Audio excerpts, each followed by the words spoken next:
Congratulations. You've made it to the very end of section 2. We've covered a lot through your journey within Asana, and by now you should have all of the basics down so you can start working on Asana projects immediately. Let's recap real quick exactly what we've covered. First, we looked at how to sign up for an Asana account and use the free Asana plan. As of right now, Asana gives you a 2-week trial for the premium version of Asana right when you set up your free account. But after that free 2-week trial, they'll move you right to the free plan. You do not have to pay for Asana, even if you're getting a prompt to add billing information. Asana has that free plan, and you don't have to add any sort of credit card or anything like that in order to use Asana. So just keep in mind, you will have access to those premium features for about 2 weeks after you sign up for your Asana account, but by no means do you need to pay for Asana unless you're looking to use those advanced features, which case you might want to use an Asana plan. For most people, I recommend if you're an individual or you're a really small team around 2 in size, you don't necessarily need to pay for a plan for Asana. I do recommend using a paid plan though if you're looking to use some of the more advanced features of Asana, or if you're looking to add more people besides just 1 or 2 teammates. Because if you pay for Asana, you can actually add unlimited guest access, which is super, super helpful. It's a little bit outside of the scope of this course, which is just on the basics of Asana, but just keep in mind there is some value in the paid plans if you need them.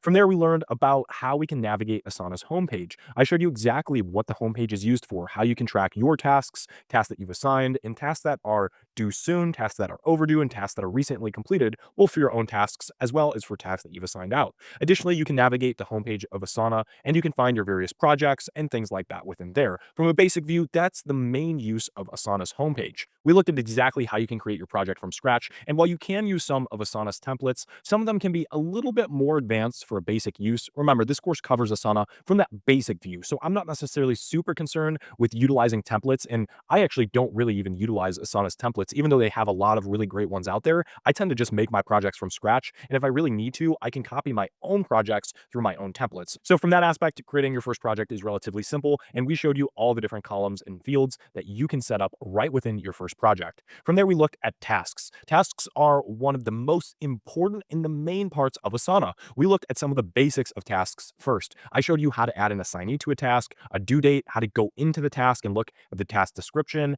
add task comments, files, attachments, things like that, and much, much more. From there, we looked at advanced task features as well as advanced project views. In terms of project views, we looked at our dashboard view, we looked at our calendar view, we also looked at our default list view and our board view, which is more of a Kanban board style of viewing. Automation itself could be its own course, but for Asana, we mainly focused on automation from a basic level for how we can go through and automatically move tasks when they're completed from any section into an archive section. That really helps ensure that our projects remain tidy and that they're not being filled up with tasks. We also looked at how we can create a very basic as well as powerful Kanban board project right within Asana. I do recommend for Kanban boards that you create their own separate project because Kanban boards or board style of viewing requires a very specific setup. It can be difficult to implement with a project, for example, that you're using more of a calendar view for. So I do recommend that if you're going to be using a Kanban board, that you use it's a separate project from your main project or from whatever projects that's using more of a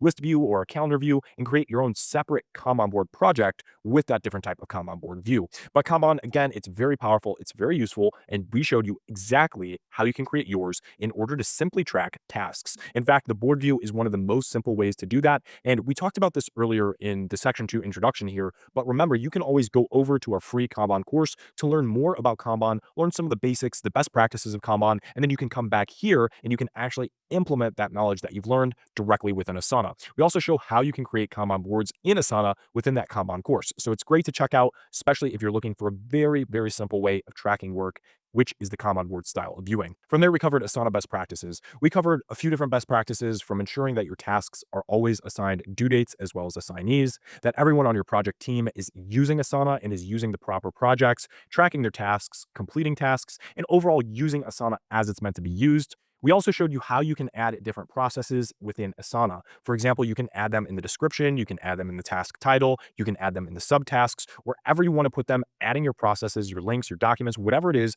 right within Asana is very, very helpful for building out your Asana projects. We covered a few other best practices, but those were a few of the main ones. And this has been section 2 of this Asana course. Again, we've covered a lot of different material here. What I want you to do from here is sign up for an Asana account, walk through exactly what we've done in each video, apply what you've learned from this course into building out your own projects, your own columns and sections, your own tasks, messing around with the different views, and actually using Asana for the next 1 to 2 weeks in order to track your work. Everyone has their own preferred project management tool. Everyone likes to do things their own way. This course was meant to show you how you can use Asana from that basic view. There are other project management tools out there. There are other ways of using Asana from a more intermediate and advanced use. But at this point, you know exactly everything you need to know in order to jump and dive headfirst into using Asana to start tracking your work.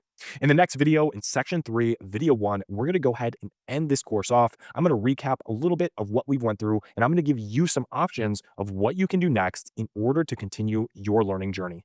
Thank you for being a part of this course, and I'm looking forward to seeing you in the next video.